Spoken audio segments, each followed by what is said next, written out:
I'm in risk management. I think risk management's one of those things you start learning as a parent. And then you just start seeing hazards everywhere. Yeah. Well, take it times 10 for people who handled accident cases for 40 years. I'm sure. Like you get to see, it's almost like a forensic analysis of everything you've experienced in all these different cases. You see similar situations happening, and you respond right away because you know that when you read about it, it actually did happen. Yeah. So you don't look at the world the same way. But it's good. It's good. And, sometimes I forget and injure myself or see somebody else get injured that I could have stopped. And it's like anything else. Okay, now you're reminded. Do you ever get like, I don't know what the right word for this is, but like risk management fatigue, where like, something's risky, but you're just like, man, I just don't have the energy. Just let it. Over the years, I've learned if you identify it, take care of it. It's just, if you identify, don't think, because you'll spend enough time, should I, shouldn't I, just do it, get it out of the way. Because if 1 in 10 times all of a sudden the thing happens, then you really kick yourself and say, I knew it was a risk, and it did happen. Why did I take care of it? It's like prevention is a lot easier than trying to fix something after. It's like dropping a glass on the kitchen on a tile floor. Yeah. If you're careful and you don't drop it, no problem. You drop it, it's 15 minutes to a half an hour. Now you've created more work, yeah. Exactly. Well, I think that's a good segue into what we're talking about today, which actually, I was kind of getting brushed up on the chapter and the Civil War and all that. And I think this could probably be one of the most important discussions we have on this topic because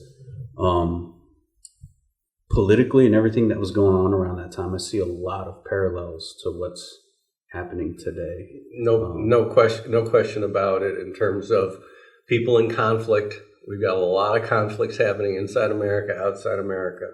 Absolutely. Mike, before we get started, I want people to know who you are, okay? Oh, yeah. So can you tell me a little bit your background and experience, just so that the audience gets some idea about you? Sure. Yeah. So, obviously one of the owners of TENCROW Studios, between me and my wife, Jacqueline, we started this shortly after retirement. So I spent 21 plus years in the U.S. Army. During that time, served in every position from enlisted all up through officer, retired as a captain. Started out as a combat medic, went into psychological operations, and then after getting commissioned, went into intelligence, and spent half my career in conventional and the other half in special operations. So it was pretty significant. And the majority of my career has been spent during the time of war. So a lot of deployments, a lot of different and varied experiences. Which countries have you been on deployments? I think the usual suspects. That you can talk about. I'm sorry. There's the usual suspects, Afghanistan, Iraq, of course, but then, lesser known areas like the Philippines, which most people didn't realize that's involved in the global war on terrorism. There's a lot of Al-Qaeda affiliated networks that run around, especially in the southern portion of the country in Mindanao. So spent a little bit of time there, among other places. Yeah. I remember speaking with you when I first met you. You said that part of that job was you just get thrown into things and people would just say, figure it out. And you had to figure out how to do it. Yeah, absolutely. And I think, I'd say comparing myself to a lot of my peers at the time, my trajectory was very unorthodox. Like, I tended to deploy separate from the main force, and then I also ended up redeploying separately from everybody else. So I was kind of either working in small teams or on my own a lot, was gone quite a bit.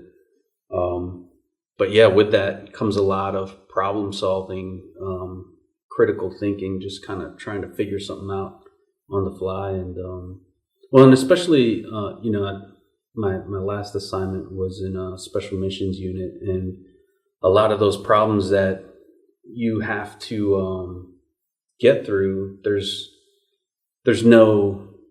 like no textbook answer. These are unique problems that are new, relatively new, and you really got to figure it out, and take a measured, calculated assessment and do what you feel is best. But so there we kind of share something in that we're both analytical people, and people can look at the first podcast we did if they want to get more on my background. But basically, I'm a mediator, and I try to settle cases, lawsuits, and it was the training from doing that, and also the training from representing many corporations and insurance companies in litigations, that I learned how to analyze masses of documents and then write reports that were concise and to the point, and kind of explained what the disputes were about and what our recommendations were as far as trying to resolve them. And it was that way that when I started reading about history and the history of wars and so forth, particularly American wars, I realized that this is exactly the same process as analyzing a lawsuit, analyzing what led to a war. Because a lawsuit is like a war on a small scale. Okay. It's the same thing.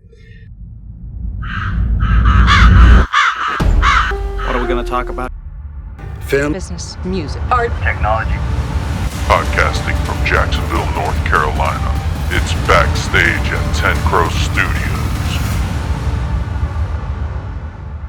So today we're going to talk about the Civil War. The last podcast was about the Revolutionary War, but you have to kind of look at what happened after the Revolutionary War in 1783 up until the Civil War, which began in 1860. So it's about 80 years. And America changed a lot. Now, change is important. Just as an aside, once I read a history book by Will and Ariel Durant, which was a very thin book. These people were known for their huge volume of world history, or volumes, 10 giant books with small print, and they looked at the history of the world since the invention of writing and took it all the way through. And then they decided to write this book like, well, what are the lessons of history? But I remember reading that 20 years ago before I became really interested in American wars, and they said the biggest problem was the failure for leaders to adapt to change. yeah, Changing circumstances. And then even Barbara Tuchman, who was a famous historian of the 20th century, said sort of the same thing. She said that her view of history was that there was a certain stupidity that leaders fell into to protect their own ideas or their own preconceived notions, and they failed to adapt to new circumstances. And that was her take on it as well. So one of the reasons I wrote this book about how to stop wars and so forth was the idea that we should really analyze how wars started and how they could have been settled rather than being fought. If not settled right before the war, settled during the war. And of course, we have this happening around us all the time today. So I went at looking at these wars with this analysis. And the Civil War, I think, is the most interesting American war because it's like a soap opera with people and events and things that you can't imagine happening. And so we're going to get into that. Let's start with the idea, and this is very important with regard to analyzing the Civil War. Mediators meet with both sides, and they try and get an agreement together to stop fighting and something that they can both live with. And here, I'm going to be analyzing it from the side of the South, who had slavery and was promoting slavery, and the North, who didn't want slavery to end, really. They didn't like slavery. They wanted it limited. They thought it would end someday, but nobody wanted to disrupt the country. So the key thing is, when I talk about how the South could have won, or what the positives of that would have been, or what the positives of settlement would be, I'm doing it as a mediator. I'm not sitting here saying slavery is good or the South should have won. Right. I'm just looking at it as a mediator who could have brought both sides together and have avoided fighting that ended up with 700,000 soldiers dead countless civilians dead, destroyed the South of America. Couldn't that have been made less worse? Couldn't that have been resolved by agreement beforehand? Sure. So that's what we're talking about. So what did the leaders do that they shouldn't have done? What did they not do that they should have done? And when you just hear the stories, you don't need me to tell you like about leaders of today. You can just hear what they did or didn't do. And it's very important, I think, that more and more Americans get to know this information because they're the ones who are picking the candidates to represent them. Yeah. And how do you know who's going to be a good leader if you haven't read about what leaders did before? You don't know. Trouble is, most history books are very long, very complicated. Most people don't want to tackle them. And my goal was to make these stories much more simple and to focus on settlement issues and trying to avoid the wars. And hopefully more people will look at the book, more people will like this podcast, and maybe they will become better at picking leaders who will be good leaders for the country. You know, something I've noticed just through observation, probably over the course of the last, 20 years, maybe, is that as society has become more polarized on certain issues, and I think this is probably a bigger conversation because some of this is probably by design, but as society becomes more polarized on certain issues, the leaders, you start seeing leaders getting elected into office that are more polarizing, if that makes sense. They're a little more extreme to the left or a little more extreme to the right. And I wonder if that's a consequence of like the conditions that are existing in whatever particular time. I mean, we probably saw that during the Civil War in a lot of ways. The parallels between pre-Civil War conditions and current conditions are uncanny when you talk about like political polarization, the unwillingness to, take into consideration opposing viewpoints, sides being divided on who they felt had the moral high ground. It's just, actually, I wrote down a bunch here. Ideological rigidity, just unwilling to bend on whatever their side is. I think Abraham Lincoln said it best in his quote, like a house divided against itself can't stand. And today, whenever a bill is introduced into Congress or the House, like you see it all the time. It's like, all right, this bill that was introduced by this Republican person, you can pretty much expect that 98% of the Democrats aren't going to vote for it. And then the same is true on the opposite side. This was introduced by this Democrat person, and 90% of the Republicans aren't going to. So it's crazy to the point now where they're fighting over who has most control in the House rather than actually voting on the issues individually based on their own conscience or the will of their constituents. Exactly. So that's my point. The point is we have to pick leaders who aren't afraid to talk to the other side. You have to pick leaders who understand we need to talk to the other side of this spectrum, and we need to solve the problem, whatever the problem is. Yeah.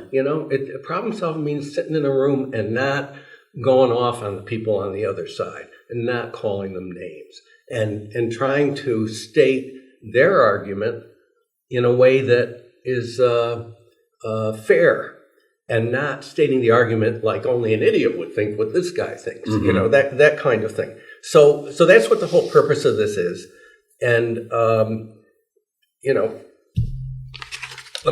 let me go to my notes here because I want to talk about. I also wrote several notes. It's such a big topic. We did the American Revolution before, but let me recap that 43 British soldiers were lost. Now, Britain could have settled. If Britain had wanted to settle with the colonials, they had a million opportunities before the war started. Yeah. But they said, no, we're going to win super easy.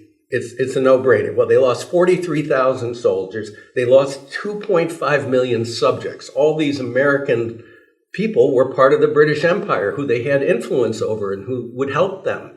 They lost 2.5 million people. The taxes that they were trying to impose on the Americans, they lost 100 times that fighting this war. So all this imposition of taxes was idiotic by the British. They lost 500,000 square miles of their colony in the United States. Now, the other thing is kind of crazy. They drove the French out in the French and Indian War 10 years before. And they did that because they were changing their focus to America. They were going to go to America. They were tired of the wars with the Europeans. They were going to focus. They were going to turn this colony into a really great, powerful colony. They got the French out.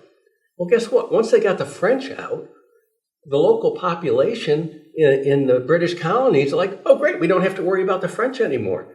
And now they could fight back against the British without fear that the French would come and attack them. Americans didn't have any armies or anything. Yeah. So it was actually the British kicking the French out that triggered the Revolutionary War. That's interesting. It's so ironic. So you always have to think when there's change, you don't know what the change is going to bring. Mm-hmm. And they should have seen like, now, we got rid of the French. Yeah, it's great, but we got to make a deal with the Americans, or we're going to lose them. And they didn't think they would lose them. They thought there's no way the Americans are going to lose this war. So they learned a lot of lessons about handling colonies, and that's one of the reasons why Britain went on to be one of the most successful colonizers in the world, because they started to learn what you could and could not do with your colonies. And they really didn't give up their colonies until about after World War II, 1945. India, all sorts of places where they decided, no, we can't control them anymore. That was 150 years or 200 years that they held on to those colonies because they learned what they needed to do. Now, the Americans, you say, oh, great, we won the revolution. They didn't want to pay the taxes, which were relatively small that the British wanted them to pay, at least at this time. Mm-hmm. They lost 50% of their income for the 8 years of the war.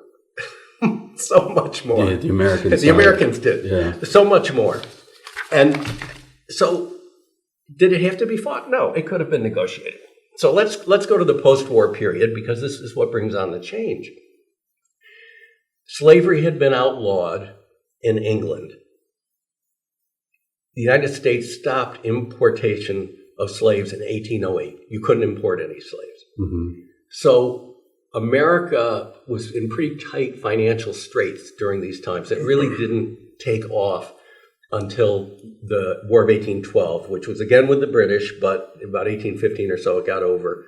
And then America really started to take off. Many more immigrants came in because they weren't coming into a war. Yeah. They had more protection from Native Americans and possible fights there. And conditions in Europe weren't great, and conditions in America were fantastic. So you got this huge influx of European immigrants who came in. And not only did they come in to farm and so forth, you had the Industrial Revolution happening at the same time. So this started in England, but of course it filtered over to America, and people could create factories, and they could use water power, and they had all these inventions, and America was just taken off with this, and they needed labor in a bad way. So they encouraged immigration. They would not allow black people to immigrate. That's interesting. That was not allowed. They wanted to keep, and again, this was political, driven mostly by the southern people. They wanted to keep the slaves the way they were. And the big fight that led over time to the Civil War was the fact that the North kept on getting more and more people, Irish, Germans, Scandinavians. Mm-hmm. The population of the South was growing at 20% of what the population of the North was growing at, okay? So the people in the South are looking around like, all these people are moving into the North. There's a lot of abolitionists. There's a lot of religious people who don't believe in slavery. England, I think in 1833, I think outlawed it completely, and they paid off. All the people who owned slaves in the British colonies were paid off huge sums of money for their slaves. Wow! So they got rid of it in Britain. And Abraham Lincoln, when he was comparatively younger politician, had forwarded this proposal in the United States. No interest by anybody, North or South. Nobody wanted to free the slaves. And let's look back a little bit. We had 4 million black slaves in the United States in 1860 when the Civil War started. And there are 32 million Americans altogether. But the vast majority of the slaves were in the South. And the planters kind of controlled the South. They were the descendants of people who had colonized the Sugar Islands and the Caribbean in the 1600s. They moved into Carolina and they wanted to turn it into a cash cow. Yeah. And they did. And they controlled the politics.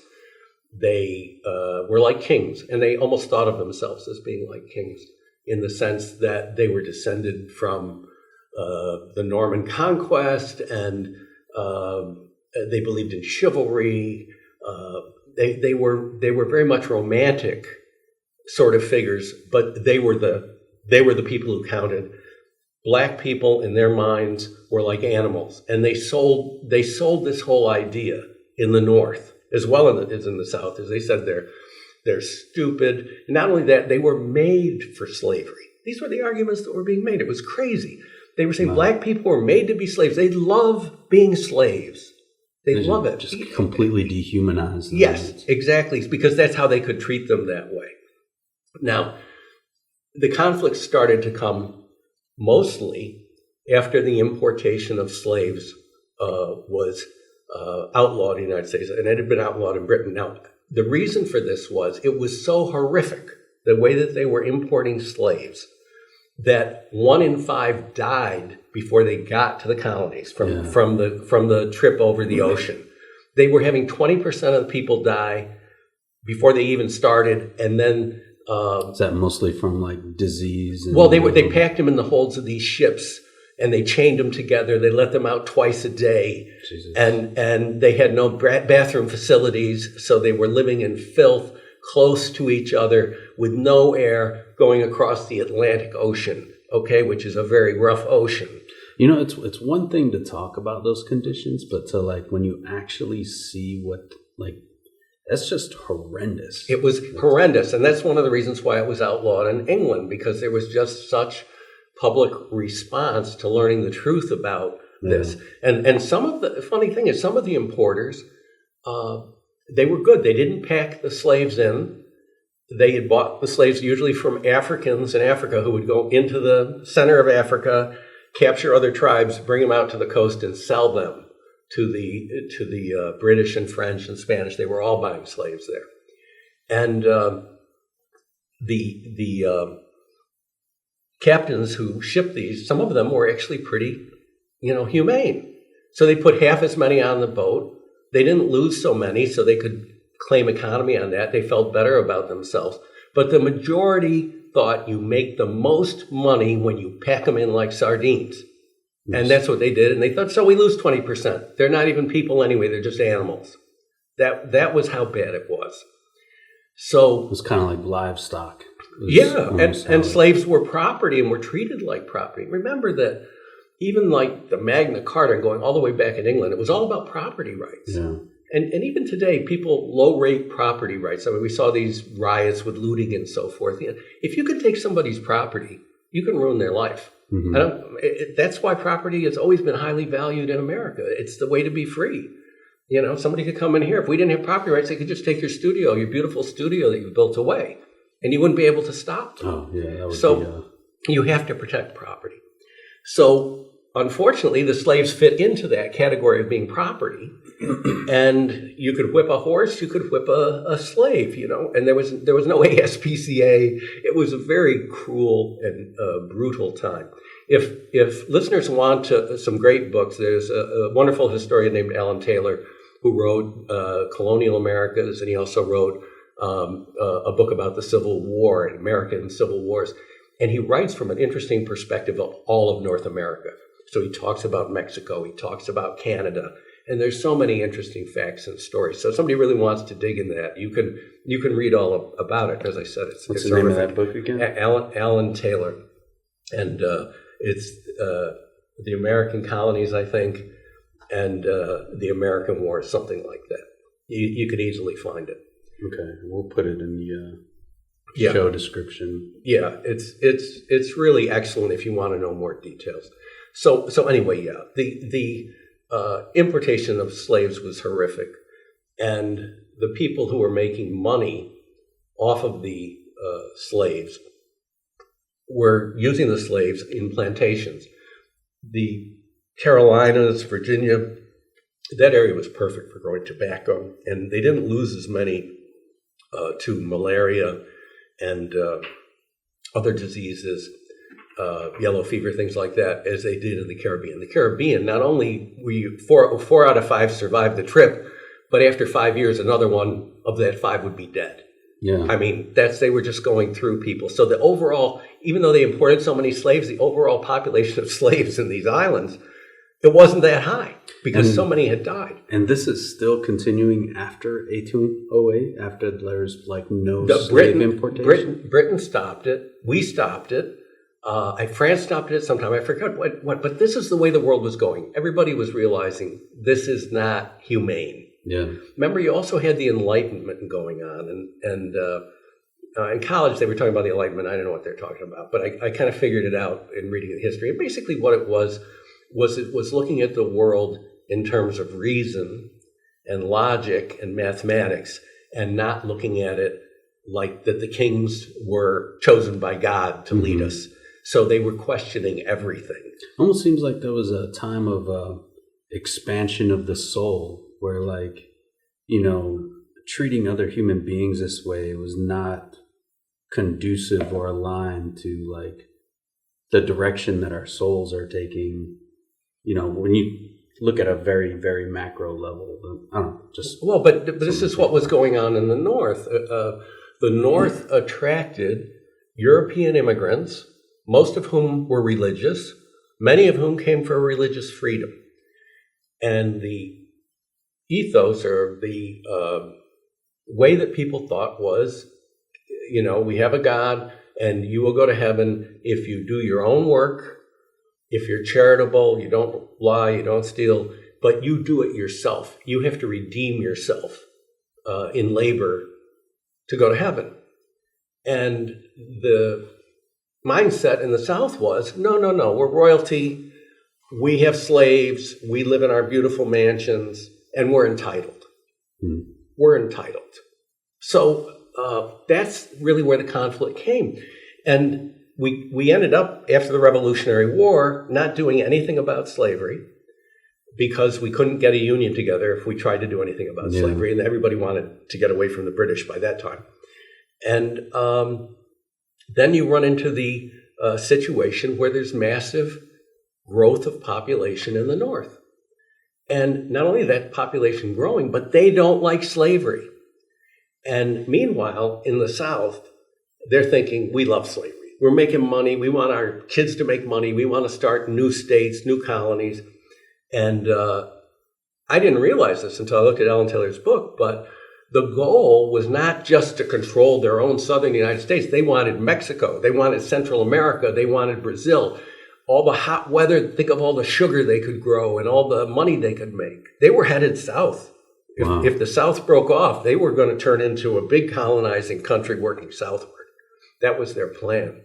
Holy shit. You don't think about it, but we don't get taught this in school at all. No. But when you think about it, it makes sense, right? Yeah. The people in the South, they're flexing their muscles.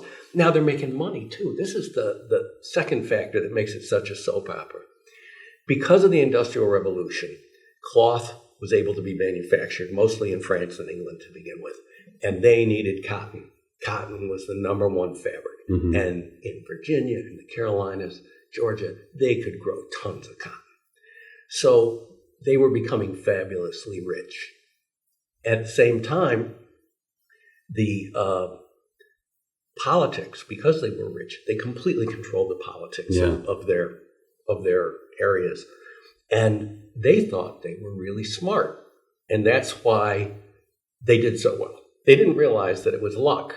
That, hey, the Industrial Revolution came along right as you owned this property that's perfect for growing cotton.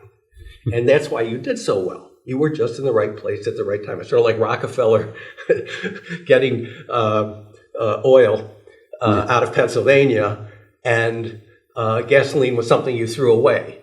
And then when the automobile was invented, all of a sudden that turned out to be a big purchase that he made, that he all of a sudden controlled all the gasoline and all the cars that would be built. So it was the same for them. They thought they were really smart, and they thought the people who worked for wages were like slaves working in the factories in the North. And remember, the conditions were horrible. This is before the unions and that sort of thing. So people were being go to work at 8 years old, 8 years old, and work at the factory 70 hours a week and so forth. So they did have a point there, but again, it was all this total lie that the slaves loved being slaves. It was to make themselves feel better. So you had a big money clash. And then in 1857, 3 years before the war, there was a big financial downturn, like we have all the time. That's capitalism. You have financial downturns. Well, the South didn't have it because they had the one product that everybody wanted and needed. The British and French were selling clothes all around the world. They were making a fortune themselves.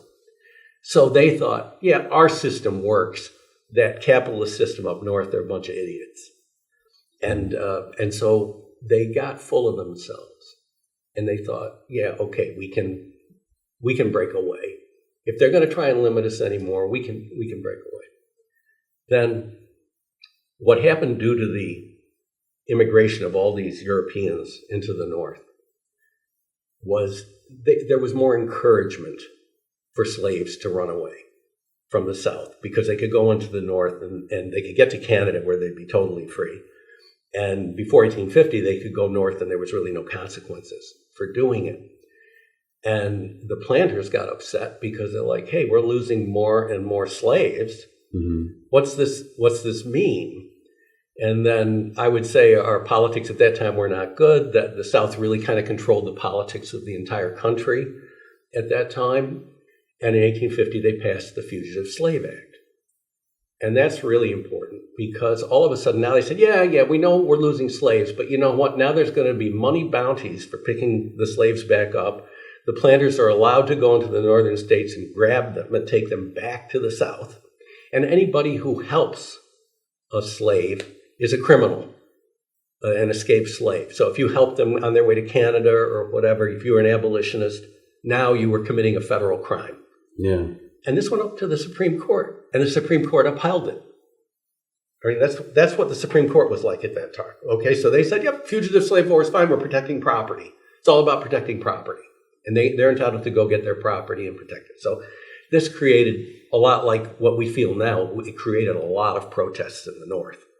And as more slaves went up, there were many publicized trials, fights, riots, all kinds of stuff going on as went north. But once they did pass the Fugitive Slave Act, that really upset the people in the North. And that's when Harriet Beecher Stowe. Yeah. That's when Harriet Beecher Stowe, Harriet Beecher Stowe wrote Uncle Tom's Cabin. Oh, gotcha. And she she was married to an abolitionist. And I should stop for a second. Abolitionists were considered to be radical. They were like, what, you want to abolish slavery? What's going to happen in the United States if we do that? We're going to have 4 million slaves. What are we going to do with them? Now they're free people. Where are they going?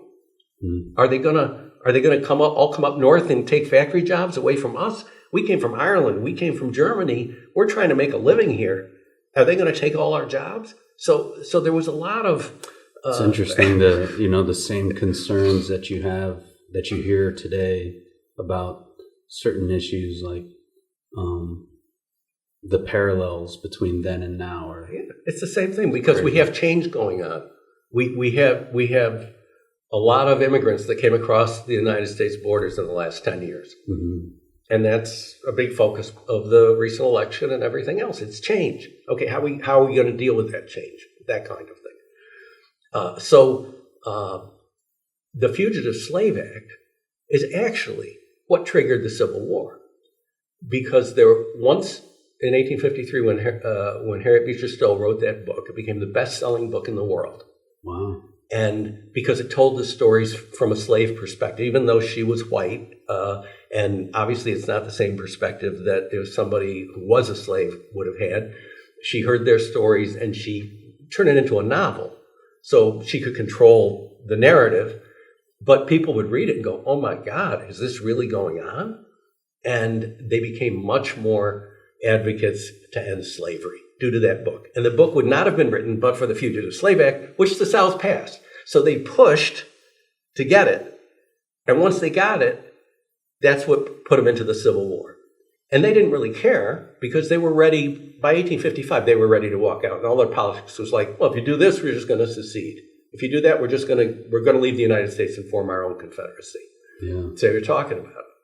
Now, one thing everybody should know is the Constitution doesn't say anything about whether or not a state can leave the Union or a group of states could leave a union. It does not have anything in it about it.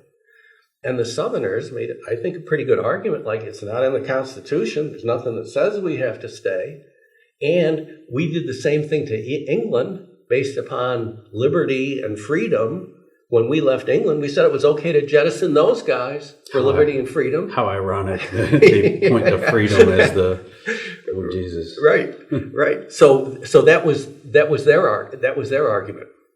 And then when they finally did say we're going to start the Confederacy, it was really South Carolina that started it by firing on a federal fort. Yeah, Fort Sumter. Fort Sumter, right. But arguments had been made on all different sides. Another big thing that was going on was because there were states being formed out west, whether or not they would be slave states or not. And it was, as I said, most of the people in the North were against the expansion of slavery, and the people in the South insisted on it. And so that was really the big fight was over the expansion. And that took place over like 20, 30, 40 years. And Lincoln gave speeches about it 20 years beforehand. Now, I want to say a little bit about Lincoln because he's the luckiest thing that ever happened to the United States in terms of he was able, after the Civil War, to end the Civil War, to keep the whole country together. Yeah. And he made us a very strong country going forward. But Lincoln came from nothing, and there's more books written about Lincoln than any other American figure. 16,000 books have been written about Abraham Lincoln. And I've read several of them, so I know some of the stories, but he appeals to me in particular because he was a lawyer. Not that I like all lawyers, but he was an unusual lawyer. First of all, he was self-educated. He had been a shopkeeper, and he wasn't very good at that, never made much money at it, but he read law books, and at that time, you became a lawyer by working for a lawyer, and then they would give you an examination to see what you knew, and if you knew enough, they would let you be a lawyer. And he became a very good lawyer. But the way he became it is kind of interesting, and I also want to highlight this as to why it was a different time. People should not try and look at what happened in the Civil War like you look at what happened today. It was different. How different was it? Well, he would ride circuit in Illinois with other attorneys and a judge because they didn't have many lawyers. They might have one lawyer in a town. Well, what did they do if there was a fight over property or somebody murdered somebody or whatever? Well, they had the judge who came along and went to the different county seats with the lawyers. And they'd be in each county seat twice a year for a week. So Lincoln would ride the circuit for 4 months in the spring and 4 months in the fall and go to all these different courthouses. And there was lots of politics that were talked because, people didn't have easy newspapers. This was the frontier of America. Yeah. And so he got used to public speaking, but he also handled so many cases. And these are the same guys who were traveling together. They would sleep 3 to a bed. They would all go in the same tavern with like 20 or 30 lawyers and the judge. They'd eat and drink together. Lincoln didn't drink at all, but a lot of them did. They'd eat and drink together, and then they'd go on to the next county seat. And the people would say, who's the best lawyer? Who do you want? They'd pick out the lawyers for whatever their current problem was. And Lincoln was just very good at analyzing legal issues. He was very logical. He was really brilliant. And at the same time, he was a super nice guy. And he would not take advantage of anybody. In fact, he undid one trial or one settlement. He undid. No, he didn't undo the settlement, but he felt that it was his client was being charged too much. Remember, $1 a day was a wage, and he made his law partner give that client back $250. Wow! Because he felt the client had been overcharged. Honest Abe. It's the same thing with the railroads. Later on in his career, the railroads found him, and they wanted to hire him because he was winning all of his cases. could analyze situations. He could see how to win the case, or if the case was going to be lost, to tell him, look, you're going to lose here, settle. So he does a lot of what I did. That's why he appeals to me so much. And that's why when he became president, that experience of handling years and years and years of cases, he acted as a judge, he knew how to figure things out, how to figure problems out. So putting him in the White House gave us a person with unique opportunities and abilities to try and figure out this mess, because it was a mess. He gets elected, and within a month or two, they're firing on Fort Sumter. And they didn't like Lincoln because they felt that he was the Northern choice, and they felt if they didn't form their Confederacy now, they would never be able to. And this happened shortly, I think I remember reading just prior to Lincoln's presidency, they had established that line that separates the North and the South. Mason-Dixon line. And Fort Sumter was still Union owned, even though it was in South Carolina. And Lincoln had I think there was the request from South Carolina to pull the Union forces out of there. It belonged to the South now. But in response, Lincoln instead just sent provisions and just kind of took more of somewhat of a, not necessarily aggressive approach, but sent a message like, hey, we're not going anywhere, but we don't want to fight either. Right. And so when the first shot was fired, it was the South that fired. So now it gave him more authority to fight. See? So that's what I'm saying about his way to analyze situations and the right way to handle things. It's important also that people understand, and it may seem hard to believe now, but the majority of the people in the North and the South in America did not want slavery to end. The majority, by far. And that was one of the problems. The people in the North were not very familiar with slaves and slavery, but they believed kind of what they were being told. They're like, well, if they come up here, if they free the slaves, they're going to disrupt our whole way of life, and we're over here just trying to make a buck. They're going to take all of our jobs, and so nobody not nobody, a large majority of people in the North and the South did not want to end slavery. Now, Lincoln himself did. Lincoln hated slavery, and he's on record as saying that. But when he became president of all the people, and that's how he treated it from the beginning, and even after the Southern states seceded. He still thought of them as, they're really with us. We just got to convince them to come back. Yeah. Okay. So he was very sensible about that, but he had a problem. There were 4 border states. Okay, and these were states that had slavery, but they were neutral in the war. They did not want to take sides in the war.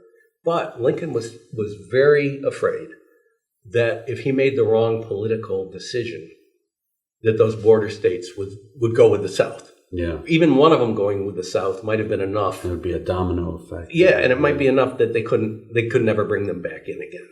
And there were politicians who were doing the same thing. There were a lot of politicians who said, so we have 2 countries. What's the problem? Of course, anytime you have 2 countries, you're going to end up having wars between them. Yeah.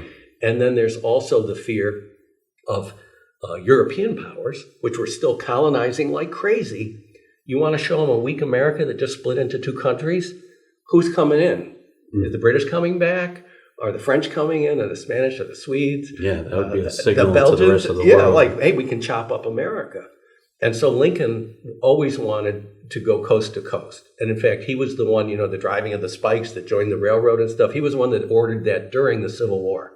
He was the pushing force politically to get the railroads. And it's important to know that when they put in the railroad, it reduced the cost of transport back and forth to California by 95%. That's huge. Right. For business and so forth. You want this country to develop, that's how you do it. So Lincoln had to deal with these border states, and he did not want to do anything that was going to make things worse. So the war starts. What happens? It's hard for Lincoln. He keeps getting generals who don't want to fight. And I can understand why they don't want to fight. They're fighting against people who used to be colleagues, allies, friends, whatever you want to call it. They're in the North, and they're going to go down into the South which is absolutely huge. I mean, you don't realize it until you live down here, how big these states are. Yeah. And you got the mountains, you've got this huge territory. How do you bring your army down here and supply your army and keep supplying it as it moves into the South? And there were a lot of political generals, I would say, in the North. Now, one odd thing was that Lincoln knew that Robert E. Lee, who would later become the most famous Southern general, knew he was an excellent general. And he actually sent envoys to speak with Lee after the Confederacy was started, saying, won't you come fight for the Union? He's West Point, he was trained for the Union. This would be better for the country. If you come and Virginia comes back with you, maybe we can end this, we can nip this in the bud. And Lee was as royalty as there was. He believed in honor and duty to country, and his allegiance was to Virginia. And so he said, sorry. And what I will tell you is that Robert E. Lee probably made a choice that ended up in the South losing the war. So he was following honor and duty and doing what he thought was absolutely the right thing. Mm-hmm. And he, because of his actions, not negligence so much, but choices, his actions, he caused the South to lose the war. Interesting. There's actually a question that I had for you, is whether or not his decision to join the Confederacy was based more on loyalty or pride. But like, in what way, I guess I'm curious, in what way did his choices lead to the South losing? Well, the biggest choice he made, I'll tell you now, I'll skip ahead a little bit, was he had won so many battles in the South defending Northern armies that weren't fighting vigorously, or if they won a battle, they wouldn't follow up and try and destroy the army. They just didn't give it 100% a lot of the time. And so the Southern armies that did lose some of the battles would retreat back into the mountains, regroup, and come right back and fight again. But his biggest choice was going to Gettysburg. What he decided was, this is the war's been going on for a couple of years, and Lincoln had given the Emancipation Proclamation, declaring that all slaves in the South, they were property that he could confiscate under the Constitution, and he was basically confiscating them and saying all slaves were free that were in the South, not in the border states, not in the North. If you were a slave there, you still stayed a slave. It was just... Oh, that's crazy. Yeah, but he didn't have the power. And if he tried to do it, the same Supreme Court would have said, ain't happening, ain't happening. So anyway, he did the Emancipation Proclamation, and that stood up, that you have the power as president to confiscate an enemy property. They're an enemy of the United States right now. They're fighting in the United States. So, yes. So Lee decided in the spring of 1863, right after this, that he wanted to make a move that might end the war. They had, for the most part, been fighting defensively.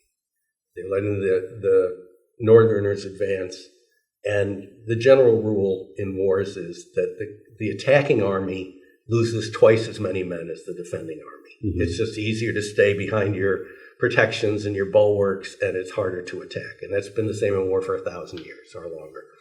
So he decided, I'm going to do something different. I'm going to go around and go up into Pennsylvania and surprise them. I'm going to beat the Northern armies in Pennsylvania and go straight over and go to Washington. And I'm going to capture Washington. And it was a great idea, except he was betting the farm on this. You see, yeah. He thought this was going to end it, and he got to Gettysburg, and that's where they coincidentally met there. Nobody was aiming there, but there were these big armies marching around each other with where they hundreds of thousands of soldiers. And when he got there, he found now he was the attacker. And these people who were fighting in these armies saw him as invading their land. So they didn't really fight quite so hard when they're going to somebody else's land, but somebody's going to attack them in their own land. Yeah, they fought extremely hard. It changes the calculus. And so They lost huge amounts of men, 50,000 men in 3 days. Oh, so it was his prior experiences with the fighting spirit of the Union coming into the South that he based his decision on going north and didn't anticipate that they would defend their... He didn't anticipate the consequences. And the big thing that he didn't see was the Emancipation Proclamation made Lincoln unpopular in the North. Most of the Northerners didn't want that. Lincoln did it because he saw that was about the only way they were going to win. And he felt it would take away the slaves from the Southerners, and especially the slaves were support for the Southern armies. So if all those slaves ran away, that really hurt the Southern armies. So Lincoln saw that this would help win the war. Yeah. That's why he did it. He didn't do it just for the sake of, freeing people. He did it because he needed to win this war. And of course, the Southerners went crazy. They're like, how could he do this? And the Northerners went crazy. Like, why is he doing this? Does he need to do this? But there had already been 2 years of intense fighting. Yeah. And a lot of people had come home wounded and maimed in the North. Lincoln was trying to stop it. Well, and the people in the North realized, if this thing goes on forever, this is a mess. We don't want this to go on forever. Let them go. There's actually, maybe it was in your book. I was reading some of the genius behind the Emancipation Proclamation. It wasn't just that because the South wanted independence at that point. And so the Emancipation Proclamation was basically a line in the sand saying, hey, if we're going to stay complete, you're giving that up regardless. But I think one of the other second and third order effects that it had was keeping foreign influence out of the Civil War, because if I remember right, at the time, countries like France and Spain were really looking or watching this unfold. And with the South being such an economic powerhouse, especially with exportation of cotton and things, right, there was some thought that, well, hey, maybe me as, this European country helping them out economically would help turn the tide of the war. That would maybe benefit us. But because one, slavery was already abolished in the rest of the world, or at least the Western areas, they did not want, depending on how the war turned out, they did not want to be seen as being on the side that defended slavery. So it effectively cut out their involvement from supporting the Confederacy, which... It was popular in Europe that Lincoln had done this, but it also made the Europeans who had sat back and watched this. America was becoming a very powerful country. Nobody wanted to pick a fight with America. And so if the Union was going to win, that'd be fine. But if it looked like the South is really going to secede, maybe they're going to secede and they'll succeed in their Confederation. And we'll have relationships with them too. So they're kind of sitting back watching this go on. Now, this was another point before he finished with Robert E. Lee. Another point was that the South, again, it goes to their arrogance. When the war started, they didn't really consult with anybody. Remember, this is like an oligarchy. This is a bunch of planners who get together, and nobody is telling them what to do. They said, we really want Britain and France to come in on our side. So what we're going to do is we're going to stop sending them cotton, and this will force them to come in on our side.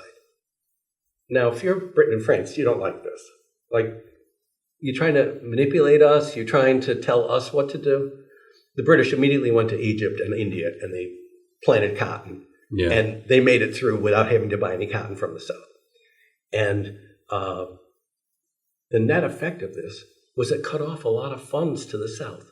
And the cutoff of funds was the number one thing that caused the South to lose at the end. It was the number one thing because they ran out of money. Mm. And so they had to take certain steps when that happened, and they did it too late. They were not adaptable to change. This was change. They were losing the war. They weren't adapting. So let's get back to Robert E. Lee. So he goes to Gettysburg. He loses at Gettysburg, and he's driven back into the South. Okay? Europeans looked at that and said, oh, well, that doesn't look good. Now, if Robert E. Lee had not done that, And if he had good intelligence, again, this is the spring of 1863, but he should have known by then that Lincoln was very unpopular for having done the proclamation, because all the people on Earth said, what does this mean for us? What does this mean for the future of the Union? What does Lincoln think he's doing? Well, he's trying to make the Union more powerful. He's trying to hurt the South. But was there concern in the North that the sudden freedom of the slaves would see a large influx of immigration northward that would take... It's where all the factories were. Yeah. The factories needed labor. And these people who are working in the factories, they're just there 10, 15, 20 years. They're trying to build their lives, get their housing. Last thing they want, it doesn't matter what their skin color was or that they were former slaves. The last thing they wanted was like 4 million people unrestrained coming north and disrupting northern society.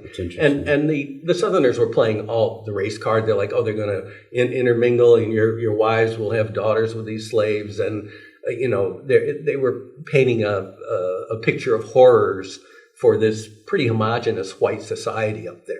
Like, this is how your life is going to change. And then they were saying they're undisciplined, they're lazy, they're unintelligent, they're not even human. This is what the people in the South are saying. So most people in the North were prejudiced because that was the only information they were getting. They didn't really know any black people. And again, the black people were at a disadvantage. They weren't being educated, most of them. And we had Frederick Douglass and some other people who were, very important figures for helping. I'm actually curious. When you think about the population of the South at that time, and especially the folks that were fighting for the Confederacy, it seemed like slavery was more of a rich person's thing. Like, what percentage of the population of the South were actually like on board with this, or were they just fighting for something else, a way of life? Or... The people who didn't have slaves didn't have political power, but they were afraid that if they got called into the army, if they did whatever, they didn't want to be cowards. People were attacking their state. They were also fighting for states' rights, not just against slavery, but the idea that people in the state should be able to do what they want. Yeah. West Virginia actually broke off because of this.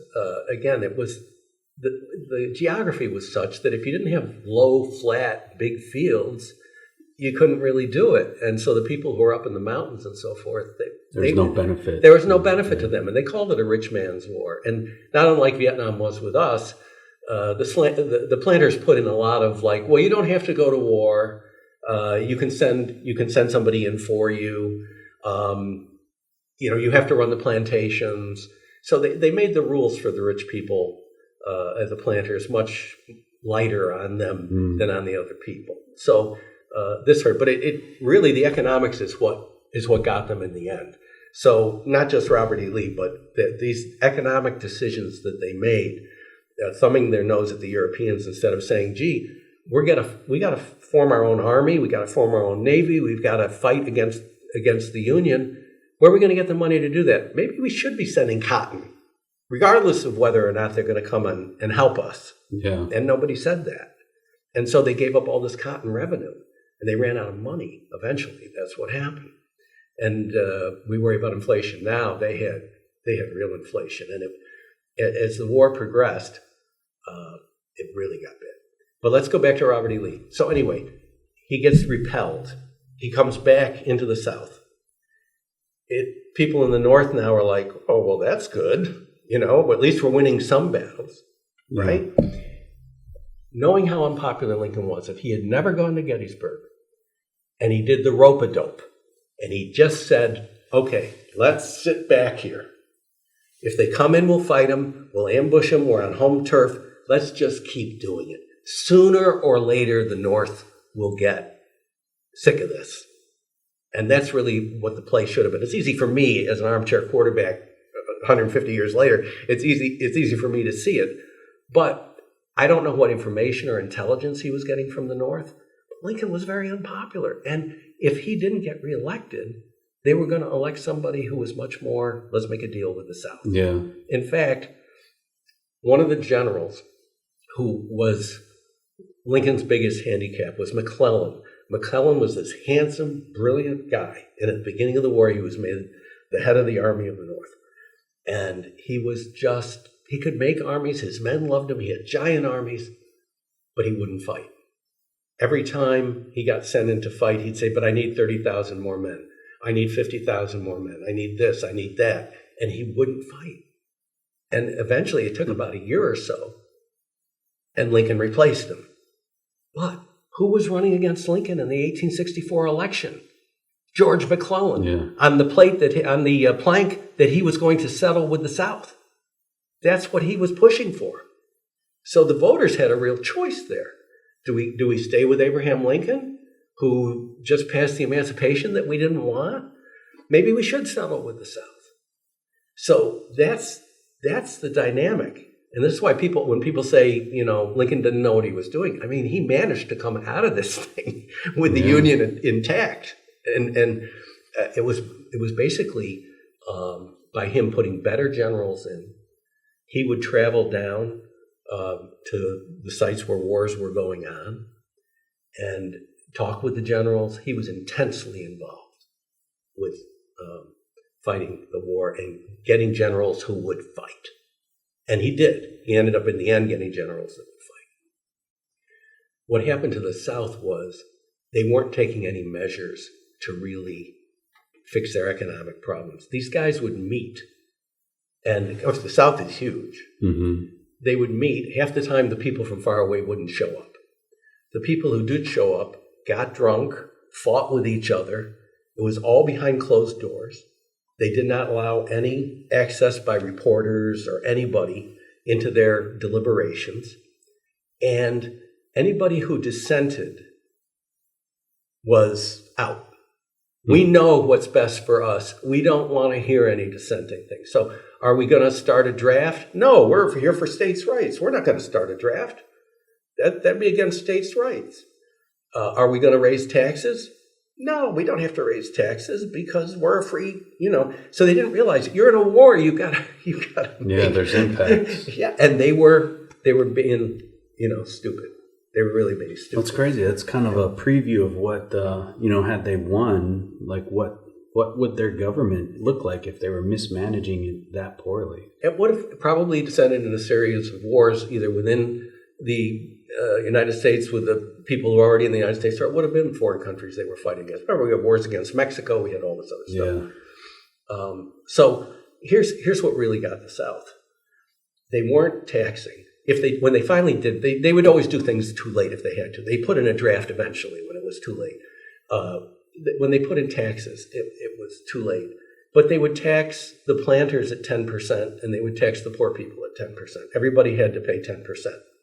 Well, to the planters, if you're rich, 10% is no big deal. If you're just making it, it's significant. That's significant. Yeah. And so they printed money, which again, I'm a firm believer that inflation is only caused by government, period. The more research I've done on it, it's not caused by any event or anything other than the government printing money. Now, the North... They want you to think otherwise. Yeah, exactly. The North had printed money in the Civil War, and there was pretty good inflation afterwards. But the point is, when you're fighting a war, you got to do whatever you can do. But the North, for the most part, was not affected like the South was. The North kind of went on as business as usual while these battles were going on. The South did not. And one of the problems was that people who had like their horses confiscated in the South, they would get a receipt from the Confederate government at the beginning of the war, like, we owe you a horse. Okay, that's how you got stuff. If you were in the South and you had to form your own army and get your own stuff. Yeah. But as they printed, that was a bad exchange. As they printed money, these people who were left with the receipts, I mean, the South printed money like crazy. It was worthless at the end of the war. You were left with a receipt that said one horse, $200, but $200 Confederate dollars was worth about $2. So what happened was they started gathering taxes just by goods. They take 10% of your goods, 10% of your crops. It's mostly agricultural. That's how they collected. That's the only way they could get money. So it got worse and worse. And I imagine that affected morale in a pretty strong way. Yeah. Meanwhile, they were fighting against the industrial North, The North had 5 times as many factories. The North had all these railroads, and they could repair railroads quickly. So they were bringing their armies down on the railroads. They could fix the railroads. So they could move faster. Right. They had more. And they were destroying the Southern railroads.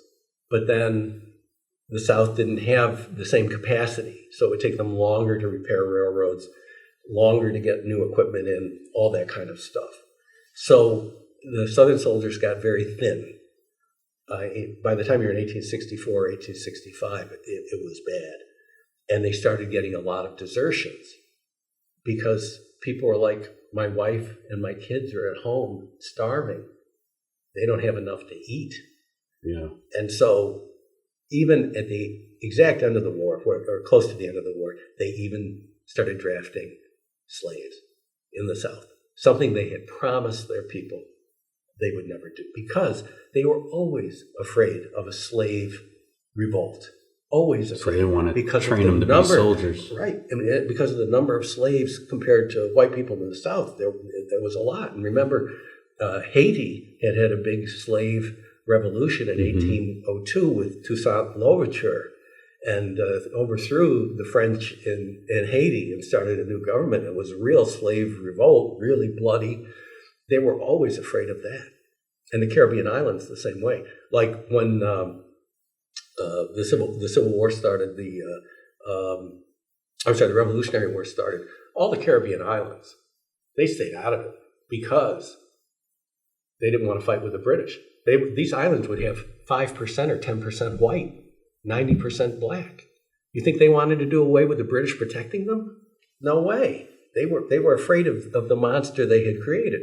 And you could kind of see this here, that the South had created its own problems with its own emphasis on making money and so forth, and just thinking that they could import all these slaves and there was going to be no real consequence to them from doing that. So towards the end of the war, it was really, really brutal. It's like the amount of arrogance and hubris. I mean, it's just unsustainable culture. Yeah.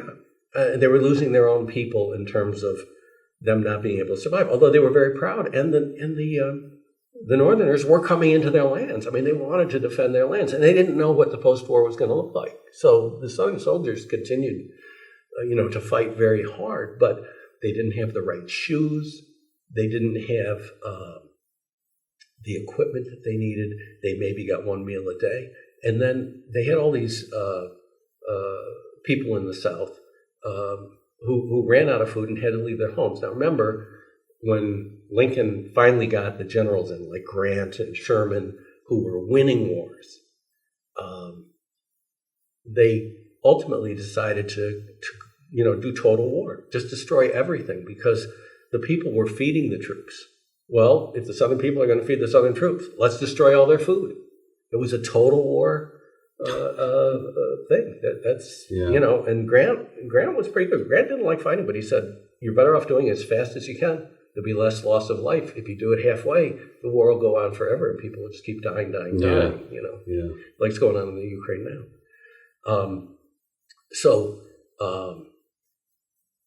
You could picture these women and children leaving their farms and going to the town next door, which also didn't have enough food. And people saying, maybe we can help. We really don't have room for you here either. And then you had a whole bunch of criminal types they called bushwhackers, who had deserted from the army or who were just psychopathic people, and they would prey. They would steal on either side. Didn't matter. They steal from anybody, anything, rape, pillage, you name it. Jeez. So the South was really falling apart and destroyed. And the problem was that the South's leadership couldn't adapt and respond. So they had Jefferson Davis, he was a former Secretary of Defense in the Union, or Secretary of War, whatever they called it then, in the Union. And he was kind of a rigid guy and cold. And I like the story that says the most about him was like 1863 or 64, and women were protesting in the streets in, Richmond or whatever. We don't have enough food. We don't have enough whatever. And he said, if you don't leave now, I will order my troops to fire on you and kill you. Okay. Wow. He said people on his own side. So what anybody who's reasonable running a government does is they see that they're going downhill and they're going to lose, and they try and negotiate something. Mm-hmm. He completely refused to do that. He didn't want to deal with it.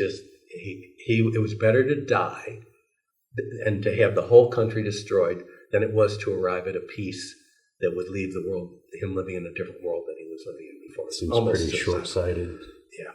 Yeah, exactly. So, and then the same thing with the Southern leaders is like, there was nobody there who was saying to them early on, like, I'm not being disloyal, but we should try and negotiate something because we're going to go right down the toilet. And they did. They absolutely did. 4 out of 5 men in the South actually served in the Army of the South as soldiers. 4 or 5 out of 5 white men. And in the North, it was only 50%. Had a bigger population. They didn't have to go to the same length. But can you imagine if 4 out of 5 men in your area were away fighting at wars? What would that be like? Let me see what else we've got here. We covered a lot of that. Where do you think, so I know one of the big things that kind of prolonged this conflict was the unwillingness of both sides to arrive at any type of settlement. Like, it seemed like the South was kind of hardline on their position, especially with regard to slavery and their economy, which was, slavery was a big backbone of their economy. Right. And then the North, they wanted to abolish that and maintain the Union. Like, where do you see, I imagine that there were multiple opportunities to end this thing throughout. In the negotiations that did take place, the people who came from the Southern leadership and met with Lincoln, some met with Lincoln, they couldn't deliver it. He said, look, I only have 2 things. I want you have to accept the end of slavery, and you have to come back to the Union. Everything else is negotiable. Mm-hmm. Everything else. And they said, we'll go back and talk about it. I don't think we can do that. And the Southern leaders were just like, there's no way we're doing that. So this is kind of an interesting question, I think, for you as a mediator, because this whole conversation really revolves around negotiation, leadership, and settlement. But with a topic like slavery, that's kind of a blight on humanity type of thing. In retrospect, it almost seems like a settlement, although it would have ended the war, it would have prolonged the practice of slavery. I guess when you apply something like that to modern times, where is that give and take? Like, where do you figure out these are the places where I need to stand firm and where there's just absolutely no negotiation, but these are the areas that I can be a little more flexible on? Like, would there have been a settlement realistically in that scenario? There could have been, absolutely. The problem is the refusal to acknowledge what it would be like if you didn't settle. And, we see this in lawsuits all the time. I see millions of dollars thrown at people and they lose it. If you settle, we'll give you $1 million. They go, no, I want $2 million. But what happens if the jury doesn't agree with you? Or what happens if the trial goes badly? Or that you just get a bunch of jurors that don't like you? You don't know. And people go, I know I'm going to win. And I'm saying, you never. It becomes kind of an ego. Yeah. And sometimes they win and often they lose. I mean, I've been involved in many cases that turned out to be total losers because the people didn't really understand their case. Part of it is gathering information and really understanding your position. And so when the people were meeting with Lincoln, if they had leaders who would say, look, if we don't settle with him now, we're going to be toast. And they were toast. They were done at the end of this war. Were there not like a couple, I think what comes to mind, like the Missouri Compromise was one area of potential. I believe there was another meeting in Niagara Falls, right? Or it was referred to as Niagara Falls. I think Lincoln said at one point, and I'm not 100% sure, but I think I remember reading this.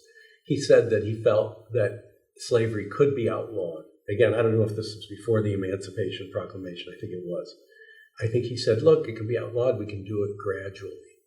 So maybe it'll be outlawed completely by 1900, and we'll get there gradually, because here we are in 1860, so we can put some sort of system in to gradually free the slaves. He was a really sharp guy, and that's something that might have worked. But the other side was just not going to buy it, and even the people in the North weren't particularly happy with it. Maybe he could have sold it to avoid the war. Yeah. It's hard to say, but the South was so adamant that they were going to win, and both sides were. At the beginning, both sides were very optimistic, that this war was we're gonna win it quick, and that's one of those things, So the idea is you've got to get the people to accept the possibility of loss, whatever loss means to them. Like in the Ukraine now, you have this exact same situation of giant Russia against much smaller Ukraine, and everybody knows that Russia's got tremendous power. There's no question, and the Ukraine doesn't. But will Russia end up better by settling now, or worse?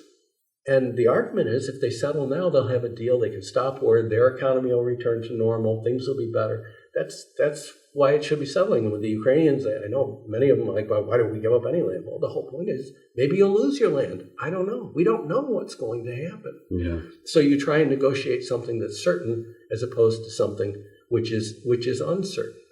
And like the South did, is they could see that they didn't have the money, they didn't have the weapons. The Northerners got much better rifles at the end of the war, and the Southerners didn't have the money for the rifles.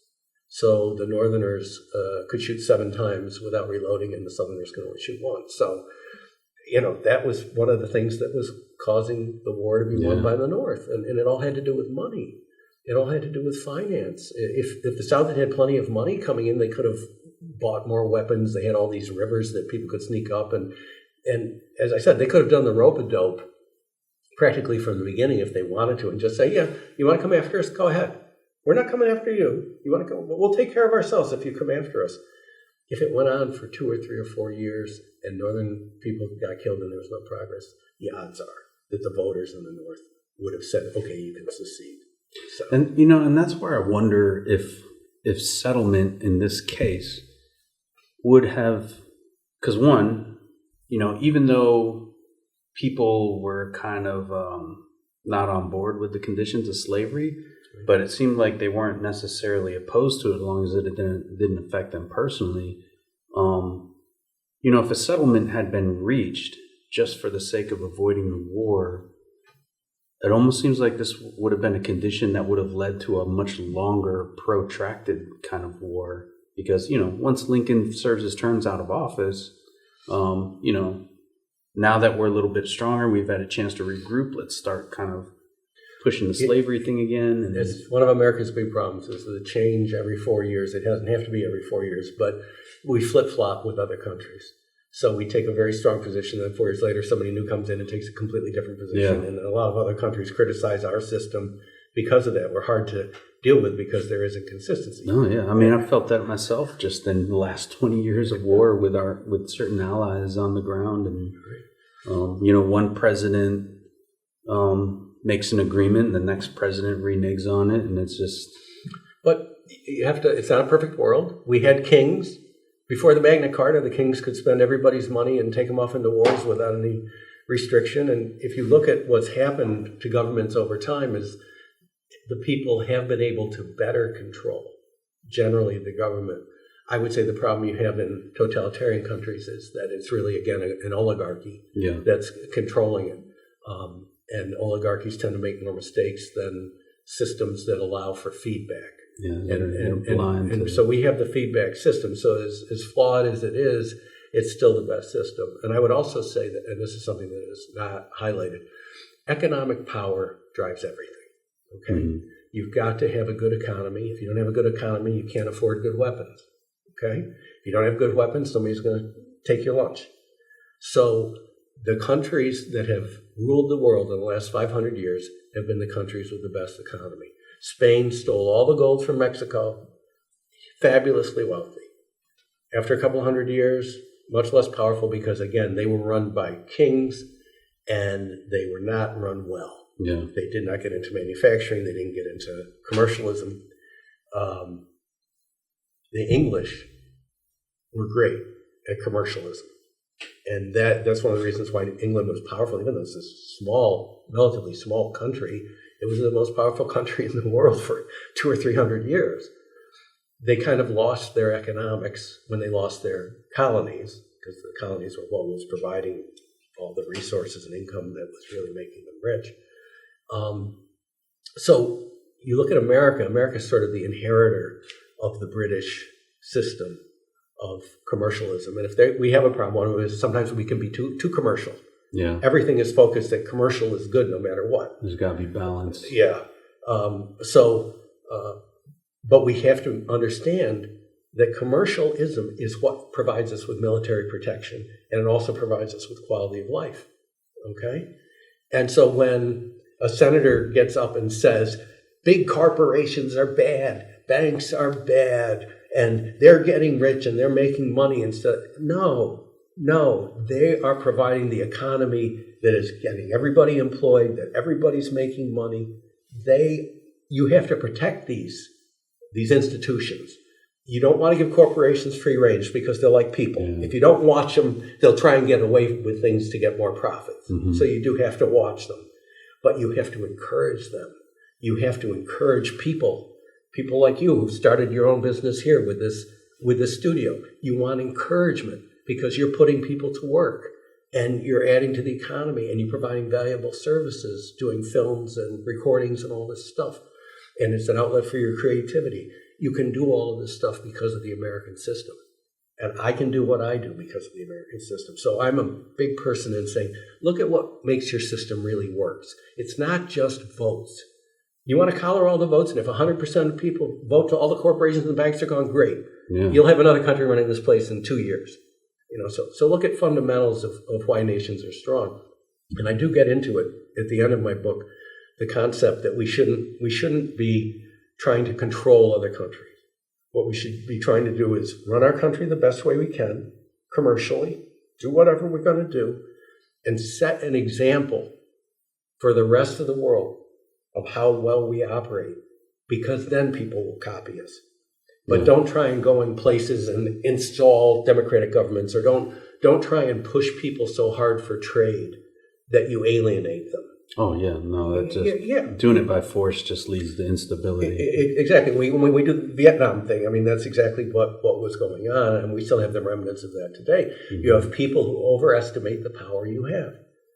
You have a government. It's the most powerful government in the world. But can you run the rest of the world? No. You've got to make deals. You've got to have alliances.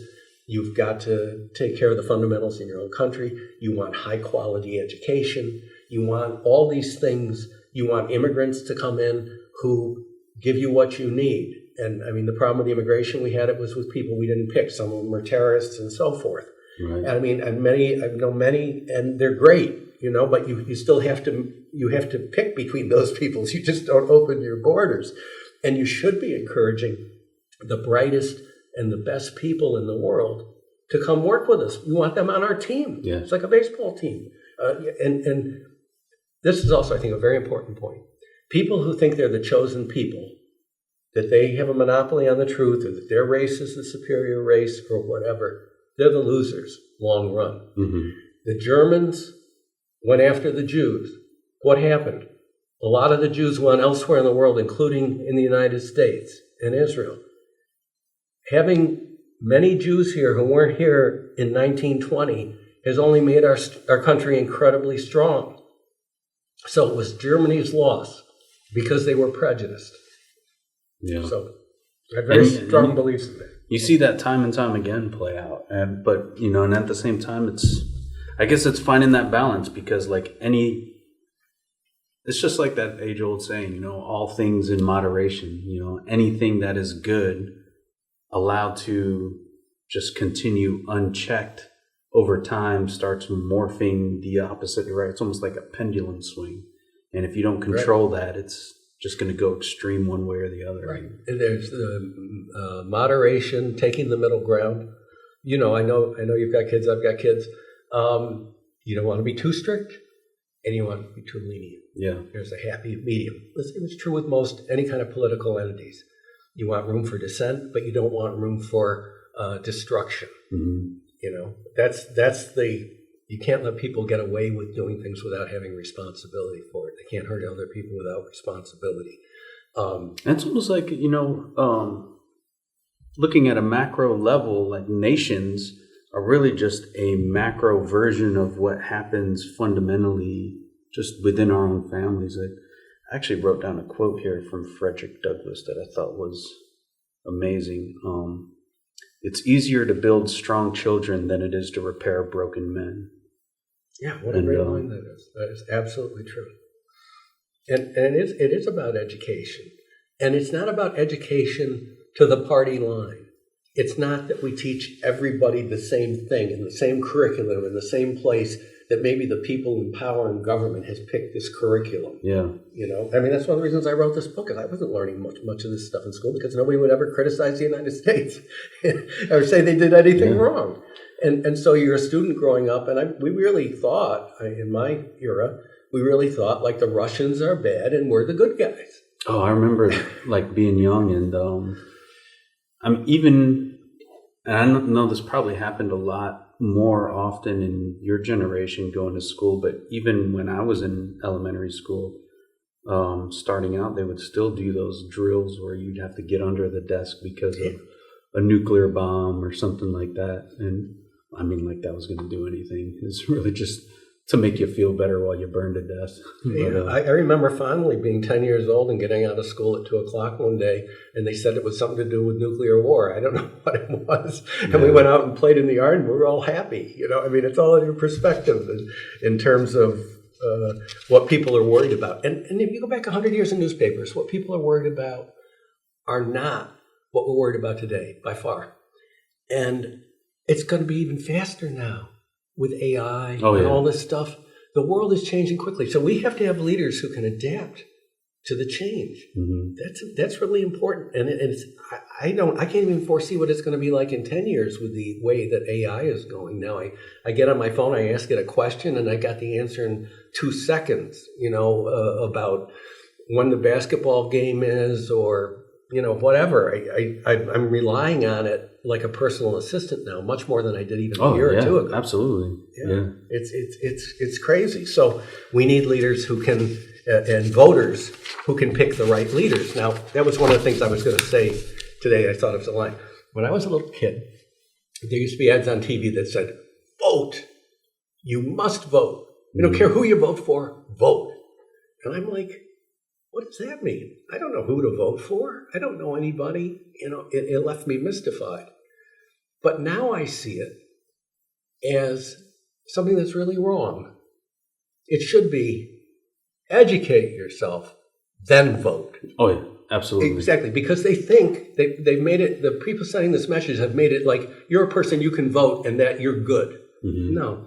Try and learn something about your country. Learn something about who the good people are and the bad people are, and cast your vote that way. It's interesting you say that, because every election cycle now, especially recently, there's like a much bigger push to go out and vote, which I very much appreciate, because when you travel the world and you see other countries, and like that's a huge privilege that I think folks take for granted in the United States.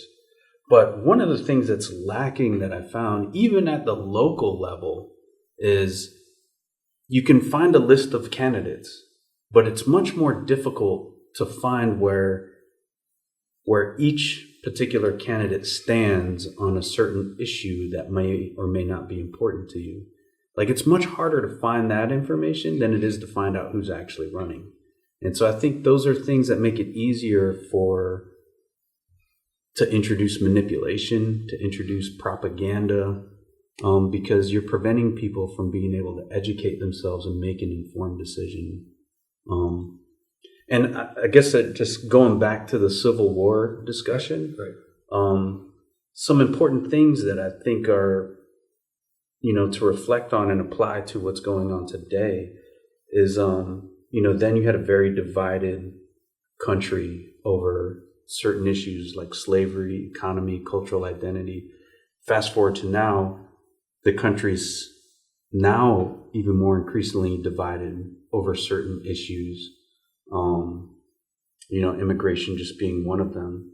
The political polarization then, a lot of toxic political discourse with each side viewing each other as morally illegitimate. And you see that happening a lot today where with elected representatives saying stuff that would have been unconscionable like 20, 30 years ago, hearing come out of a congressman or woman's mouth, is becoming more and more commonplace today. Even the violence, it's almost like with protests becoming violent, even if they're paid agitators, it's almost like they're desensitizing society as a whole to political violence. And there's actually something you bring up in your book I thought was really important. When people lose faith in peaceful mechanisms for change, violence becomes thinkable, even justifiable. And this was something that you laid out in your book that was sort of planting the seeds of, the seeds of civil war are planted when violence becomes a normalized part of political strategy. And I think those are lessons that are very well documented coming out of the Civil War and other wars past that almost seem largely ignored today. And if they're not, it's almost like the powers that be that are working against the people maybe use this as a blueprint for this is how we're going to take this over. It's all about power. Let me back up and talk about people making money. I was surprised when I grew up and I realized people who are running businesses don't tell you how they run their business and make money. That's how they do it. It's trade secrets. Nobody's going to sit here and say, oh, welcome to our corporation. You're with us now. Here are all the corporate secrets. No, you've got to be on the inside to be trusted. So it's power. They don't want to share power, and they don't want to give you power to destroy them. Well, I think the same thing is true with government. I think government tends to want to keep power, and they try not to tell you what's really going on, because if you don't know what's going on, then you can't take them out of power. And that's been the status quo for so many years. Well, and it's a natural thing. They want to hang on to the power. And what I'm trying to do in this book is to encourage people, say, look, you got to read a little bit about these wars and you get a feel for who you should be supporting. If somebody is touting racism or, that they're the perfect group that must be followed, don't elect them. Those people are not going to be good for you. If somebody is calling names on the other side rather than dealing with the issues, don't vote for them. Vote for people who will come and say, look, yes, I will meet with the other side. I'm a Democrat, but I'll talk with the Republicans. I'm a Republican, but I'll talk with the Democrats. I want to sit down and solve the problems. Those are the people you want in government, because that's how the problems are going to get solved. And I get so disillusioned when any political party just starts saying the other party's bad. They're bad. You're not making any kind of an argument. You're making a totally emotional appeal to convince people that this person is horrible and therefore you shouldn't listen to this person at all. No, everybody's got ideas. I don't care if the person's a good person or a bad person, but let me listen to their ideas. Maybe sometimes good ideas come from bad people, because sometimes they're pioneers and they break the mold, So you don't want to reject information. I think, and this is really my own personal opinion, the only exception to that is when there is actual evidence of some nefarious or intentional, stuff. Anyway, I don't want to get too political. But stuff is coming out. When I know somebody is lying, and I mean outright lying, I personally know that guy's a liar. I'm not going to listen to him. Or that lady's a liar. I just know based on what I know.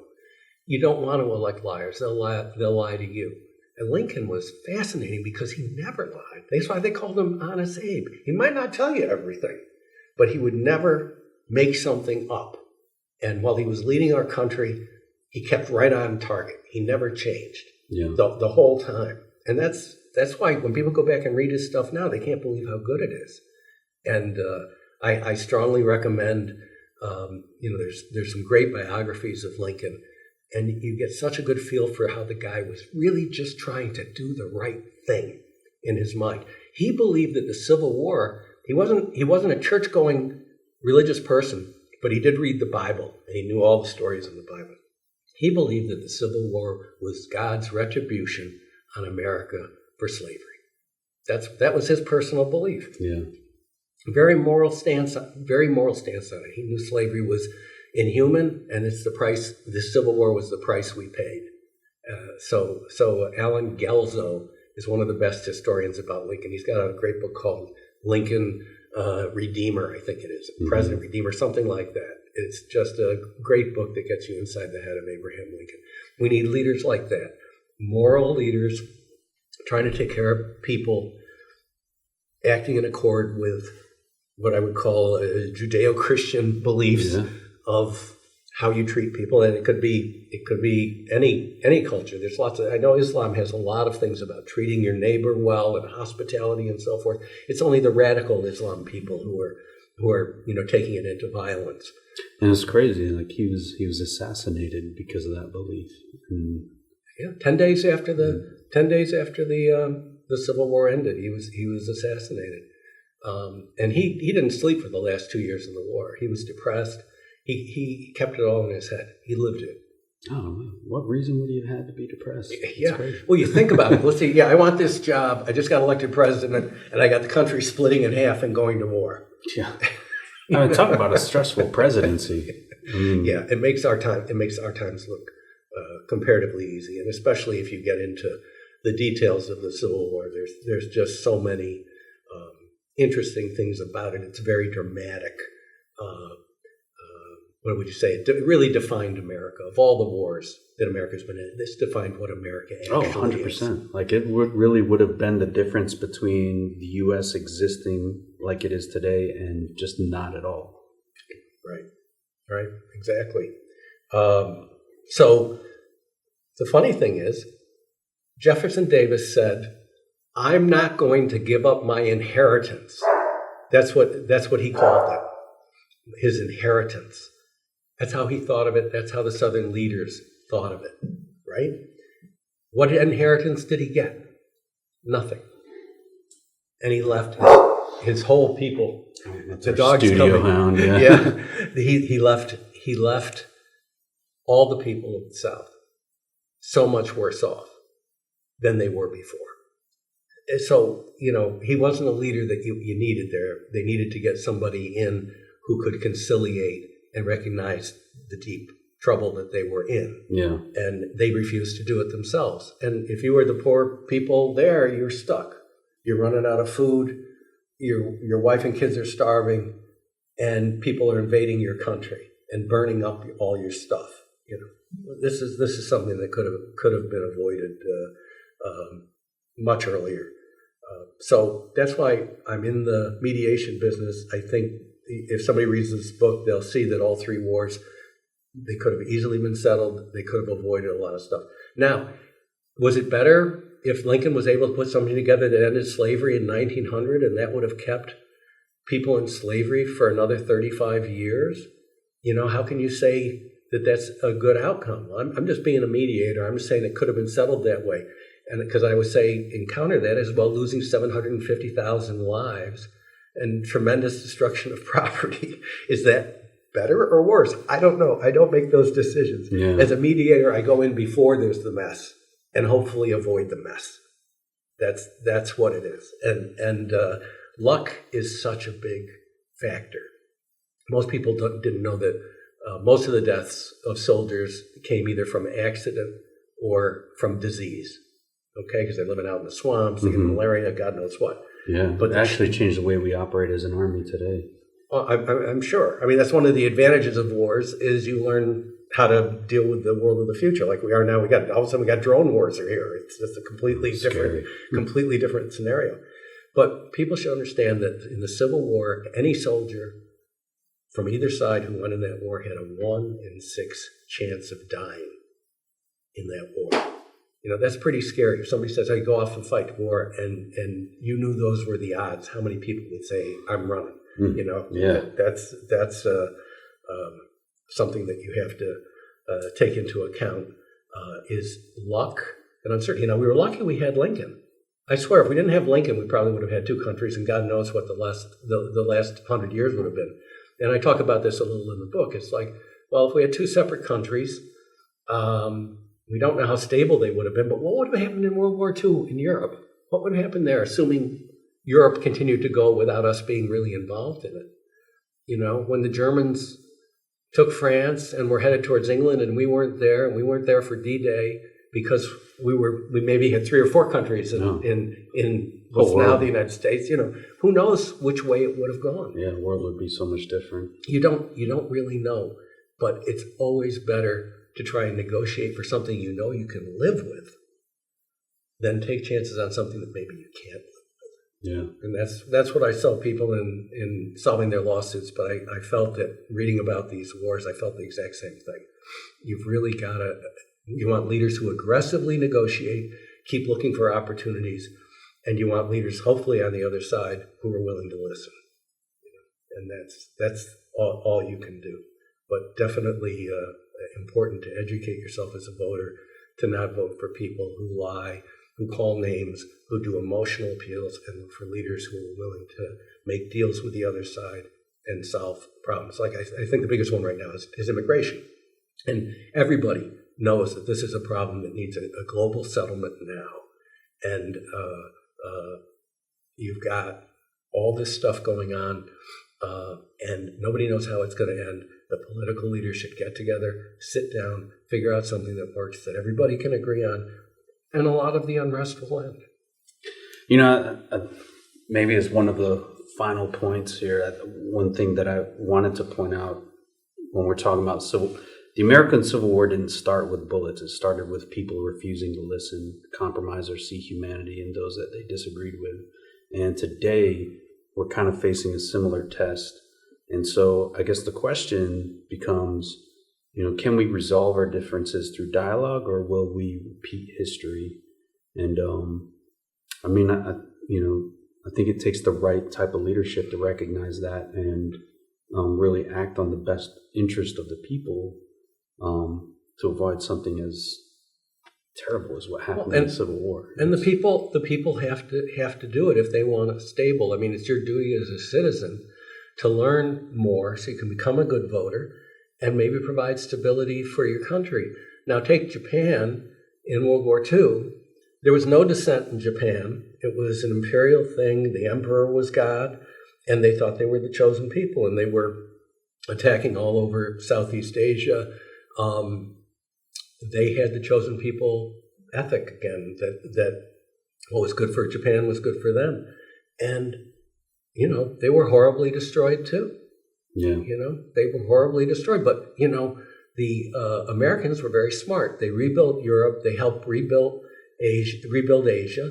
And they understood that we have to let these countries get on their feet. In the old days, they'd go in and they'd murder everybody, and they'd just populate it with people from their own country, and it would be ongoing war. Yeah, you think the Mongols or whatever? That's what they would do. So you've got to do the same thing with here, with what we're doing now. You've got to do the same thing. Say anybody thinks they got a monopoly on truth, forget about it. Listen to what the other side has to say.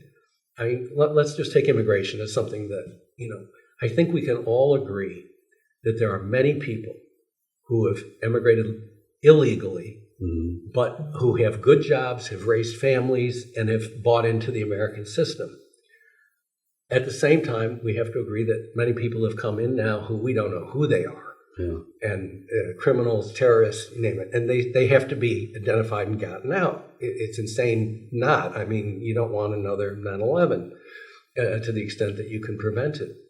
So you've got certain things that you can agree on. The biggest thing has always been children who were born here to undocumented people, and how do we handle them? These are all emotionally charged, but we can sit down and do it if both sides will do some give and take, and not just say, no, we're not going to have that bill this year. We're just going to put it off to the next year. Yeah. We need leaders who are willing to do that, and we can get them. The voters can get them, but they have to be active. and vote accordingly. What they say, how many people voted in the American election? We had 330 million citizens, and this was maybe 150 million who voted. Well, where's another 10 or 20 that could have voted, and maybe we could have a better outcome with leaders who can talk to each other, and leaders who aren't just, oh, he's my guy, I'm going with him because he's for us, rather than, oh, he's a guy who can make a deal with the other side, and this is going to be better for everybody. You've got to think in terms of everybody. The Civil War ended up being a total mess for the South. I mean, really, it couldn't have been worse. Literally, it was bad. And what happened is, because you were dealing with people still living in the same part of the country, they're not going to just change their minds. And Lincoln was brilliant with regard to this. He knew that if he gave in to the abolitionists who wanted to take away all the property of anybody who'd fought against the United States, they wanted to kill all the leaders, and they wanted to give all their land to the ex-slaves. That's what the abolitionists wanted to do.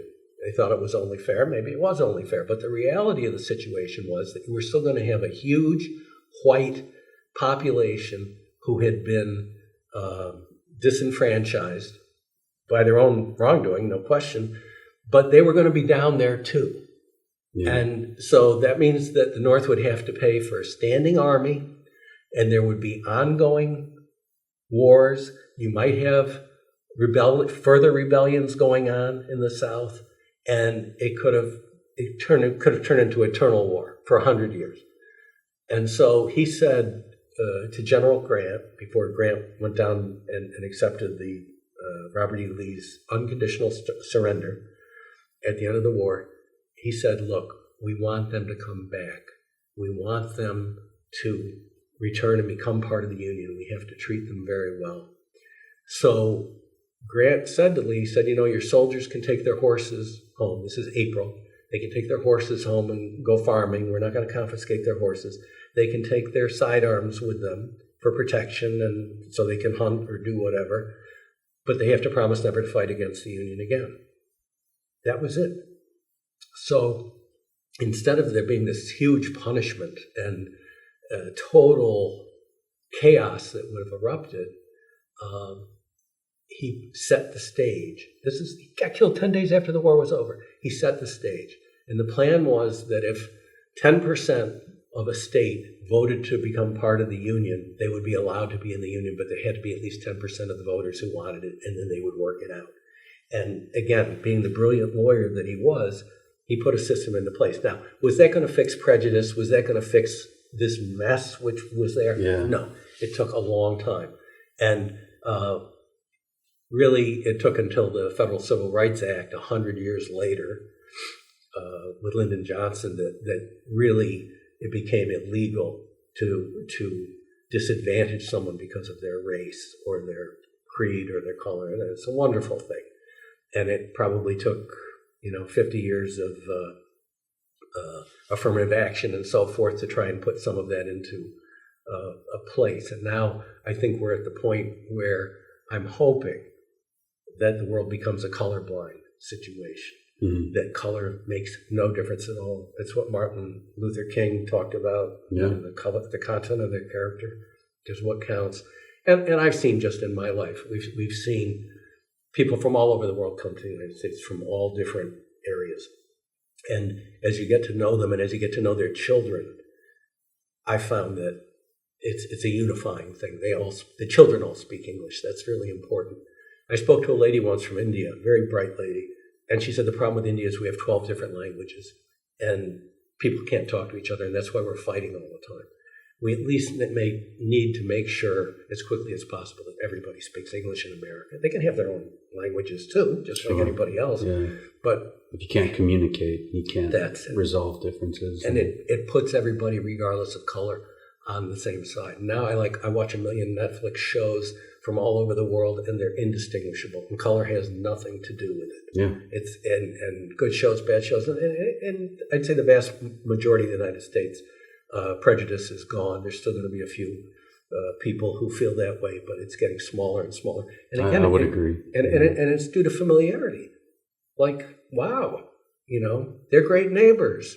Wow, they sound just like me. They have the same feelings as me. They're people. Yeah. That's who would have thought? They're human beings doing human being things. Right. Exactly. Yeah. So education, all these things. That's really what we should be aiming for. France, by the way, has been colorblind for a long time. They consider it very rude to talk in terms of skin color, and they actually made their colonials in countries like Algeria and so forth. They were French citizens. We weren't doing that. Yeah. But they made them citizens early on, and I mean it still created some problems with the European Union because they get a lot of migration and it changes the character of the country. So the people who were there are like, I don't like the changes, and cultural differences. Right, but now you've got to adapt to change, and let's get together and find ways to solve the problems and just keep going along. We don't need to have wars over this stuff, or if there has to be a war, get it over as quickly as possible. Find a way. Talk. Absolutely. Okay. Well, I think that's a good spot. So. Okay, great. Thank you, Mike. We're also going to do one on the Civil War. I know, not Civil War, on the Vietnam War. Yeah. On Vietnam War, I'm looking forward to that, and then maybe a last one with sort of a sum up just on the principles and whatever else we forgot to talk about that was interesting to hear about. Absolutely. So the book is How to Stop Wars and Save the World, Lessons in Negotiation, Settlement, and Leadership. Thank you, Bob, for coming in and talking to us about it.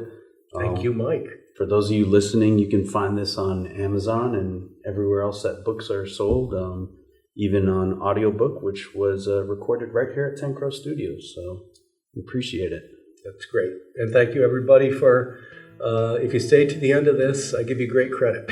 Yeah, this one was a long one, but, good conversation. Absolutely. Thank you all.